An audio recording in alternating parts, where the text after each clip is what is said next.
Hello viewers, இன்னைக்கு நம்ம பார்க்க போறது One Piece episode 923 part 1.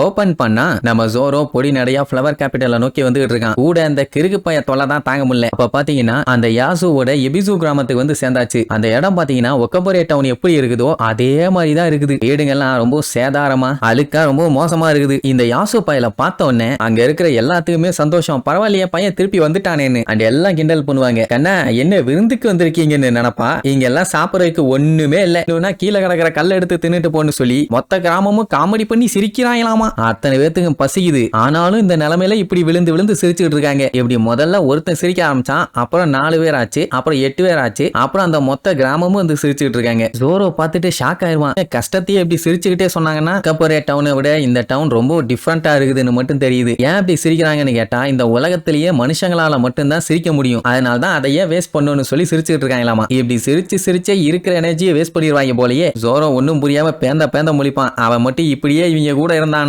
கடைசியில இவனுமே பைத்தியக்காரன் தான் அவன். அப்படியே கட் பண்ணி அந்த உரோச்சியோட மேன்ஷனை காட்டுறாங்க. ஒக்காமக்கா அவங்கிட்ட போய் சேரணும்னா எத்தனை டோரை ஓபன் பண்றாங்க தெரியுமா? 5 டோர். இவ்வளவு நேரம் உட்காந்து எண்ணி இருக்கேன். 5 டோர்னா 2 பேர் திறக்கிறாங்க. மொத்தம் 10 பேர் வேலை பாக்குறாங்க டோர் திறக்கிறதுக்கு மட்டும். விளங்கிடும்.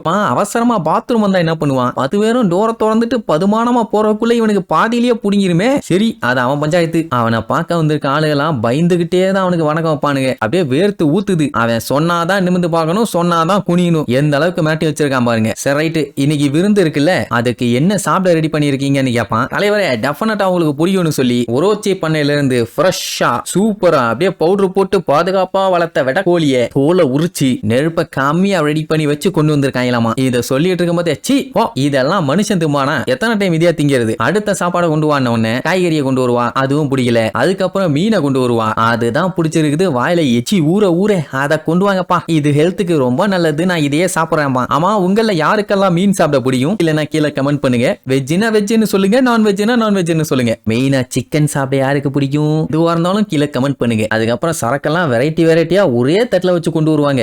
எல்லாத்தையுமே தட்டி விட்டுட்டு ஏண்டா இதை மட்டும் வச்சுக்கிட்டு நான் என்ன நாக்கு வலிக்கிறதா? இந்த மாதிரி விருந்து நடக்கும் போது ஆடலும் பாடலும் நிகழ்ச்சி நடந்தா தானே ஜாலியா பார்த்துக்கிட்டே சாப்பிட முடியும். ஆளுங்கெல்லாம் அதுக்காக வந்துட்டாங்களான்னு வில்லத்தனமா சிரிச்சுட்டு இருப்பான். அதே நேரம் இங்க ஜோரோவோட நிலைமை கவலைக்கிடம். ஏன்னா அந்த டவுன்ல இருக்கவங்க எல்லாம் இன்னும் சிரிப்பை விடல. ஐயோ எனக்கு பசிக்குது, ஐயோ எனக்கு வயிறு வலிக்குது அப்படின்னு சொல்லிட்டு சிரிச்சுக்கிட்டே இருக்காங்க. அதுலயும் ஒரு பாட்டிக்கெல்லாம் பல்லு போச்சு, அதை சொல்லி சிரிக்குது. அதை கேவலமா கிண்டல் பண்ணா அதுக்கும் சிரிப்பு. அப்புறம் ஜோரோவை கிண்டல் பண்ணி சிரிப்பாங்க. அப்புறம் இந்த யாசுங்கிறவன் தனியா நம்ம ஜோரோவை ஒரு சைடு வச்சு கலாய்ப்பான். அவன் தான் 2 வார்த்தைக்கு மேல பேச மாட்டேங்கிறான்ல. இப்படியே சிரிச்சுட்டு இருக்கும் போது திடீர்னு ஒருத்தி வந்து என்னப்பா இங்க எல்லாருமே இப்படி ஜாலியா சிரிச்சுக்கிட்டு இருக்கோம், நீ மட்டும் ஏன் மூஞ்ச வர்றப்பா கடுகு தாளிக்கிற மாதிரி வச்சிருக்க, நீயும் சிரிடா கண்ணா சிரி அப்படின்னு வாயை கிழிச்சு விட்டு அவனை சிரிக்க வைப்பாங்க. அதுதான் செம காமெடியா இருக்கும். மொத்தத்துல நம்ம பயலோட பவர் தெரியாம விளையாண்டுட்டு இருக்காங்க. அதுக்கப்புறம் தான் உஷிமிட்சு கோசோவை பத்தி சொல்லுவாங்க. இந்த மாதிரி அவர் மறுபடியும் வந்தாரு, வந்து எப்போ என்ன பண்ணுவாரோ அதெல்லாம் பண்ணாருன்னு சொல்லிட்டு ஒரே சிரிப்பு. அது வேற யாரும் இல்ல, அந்த திருட்டு பையன் தெரியாதுல்ல. அதனால அவன்கிட்ட சொல்லுவாங்க இந்த மாதிரி ஊருக்குள்ள பணக்காரங்களா சுத்திட்டு இருப்பானு இல்ல,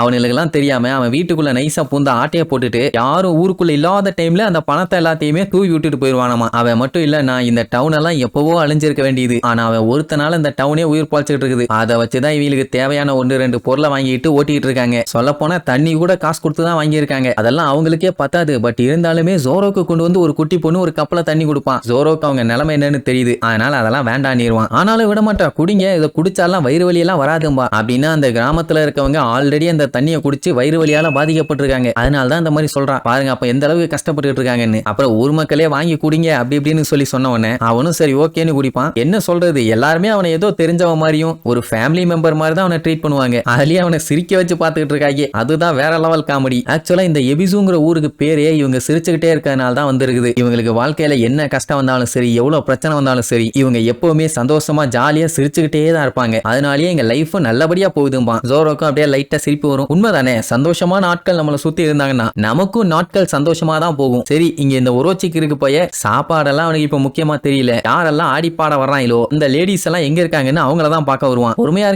இருங்கன்னு எவ்வளவோ சொல்லுவாங்க, ஆனா கேட்க மாட்டான். அடிச்சு புடிச்சு வந்து பார்ப்பான். எல்லாம் அழகழகா இருப்பாங்க. சொல்லுவாங்க. உடனே ஓகே ரைட்டு இதத்தான் நான் எதிர்பார்த்தேன். இருந்த ஆரம்பிக்கலாலே, எதுக்குல தாமதம் பண்றீங்க, ஆடலும் பாடலும் நிகழ்ச்சி ஆரம்பிங்களே அப்படின்னு ஒண்ணு எல்லாம் அப்படியே உள்ள வருவாங்க. அவன் ரோபினை பார்த்துட்டு நீ யாருமா புதுசா இருக்க, புது பொண்ணான்னு கேட்டவனு ஆமா என்ன மறந்துட்டீங்களான்னு கேப்பா. எல்லாம் ஓகே தான், உங்களையே ஒருத்தி செம அழகா இருப்பாளே அவளை ஆளக்காடுமே, அவளை கூப்பிட்டு வாங்கடா இல்லன்னா பல்லு எல்லாம் பேத்து விடுவேன். அந்த ஒய்ரானுக்கு போனவன் எங்க போனா, இன்னுமா வந்து சேர்லன்னு காட்டு கத்துவான். நான் வந்துட்டேன் அப்படின்ட்டு அந்த கொமராசாக்கி என்ட்ரி கொடுப்பா. அவளை பார்த்தோன்னு அத்தனை பேருமே வாயை பொழந்துருவானுங்க. ஏன்னா அவ அவ்வளவு அழகாமா. அவ பாத்தீங்கன்னா எல்லாத்துக்கிட்டையும் எந்த மாதிரி எல்லாம் டைலாக் அடிச்சாலோ அதே மாதிரிதான் இவங்கிட்டையும் டைலாக் அடிச்சுக்கிட்டு இருக்கான். என்ன அந்த ஆளுகளை ஏமாத்தனா பஞ்சாயத்து இல்ல, இவனை ஏமாத்தனா போட்டு தள்ளிடுவான். அதனால வேற வழி இல்லாம இருக்கான். அப்படியே கட் பண்ணி நம்ம சஞ்சய காட்டுறாங்க. பைய பாத்தீங்கன்னா நல்லா ஜாலியா அந்த சோபாங்கிற நூடுல்ஸை ரெடி பண்ணிட்டு இருக்கான். அந்த டைம் திடீர்னு நம்ம வந்து அவனை வான் பண்ணுவான். அதுவும் மண்டையில கூடைய கவுத்திக்கிட்டு வந்து அது இவங்களுக்கு இப்ப பஞ்சாயத்து வரப்போகுது, அதனால உடனே இங்க இருந்து கிளம்பணும்னு. என்ன இதுக்கு முன்னாடி ஒரு 3 பேர்த்த துவச்செல்லாம் அந்த பஞ்சாயத்தா,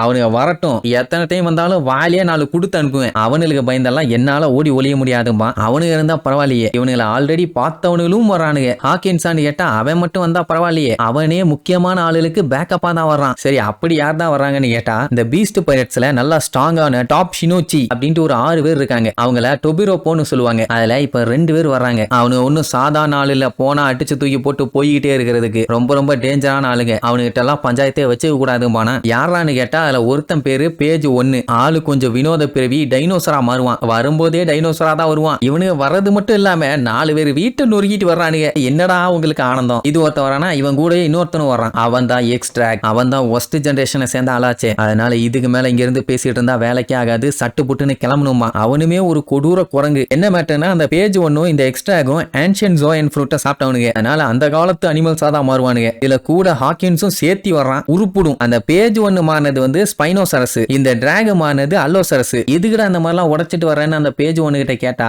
இவங்க வர்றாங்கன்னா இந்த மாதிரி 4 சம்பவம் பண்ணாதான் 4 பேர் வீல பார்த்தா பயப்படுவாங்க. சும்மா வந்தாங்கன்னா அட அவனா அப்படியே வருவான் ஓரமா போயிருவான்னு சொல்லிட்டு நாக்க புடுங்குற மாதிரி 4 கேள்வி கேட்க மாட்டாங்க. பீஸ்ட் பைரட்னாலே பயம். அந்த பயத்தை காட்டதான் இந்த பில்டப். இப்ப இவங்கள கூப்பிட்டு வந்தது ஹாக்கின்ஸ் தான். முக்கியமான ஒருத்தனை கண்டுபிடிக்கணும். அவனை மட்டும் கண்டுபிடிச்சிட்டீங்கன்னா நீங்க கேட்டதை விட நான் நிறைய காசு தரேன்பா. யாரு நம்ம லாப தேடி தான் வந்திருக்கான், அவ்வளவுதானே புடிச்சிடலான்ட்டு வெறி கொண்டு இவனுங்க கிளம்புறதோட இந்த எபிசோடுக்கு எண்டு காடு போட்டு முடிக்கிறாங்க.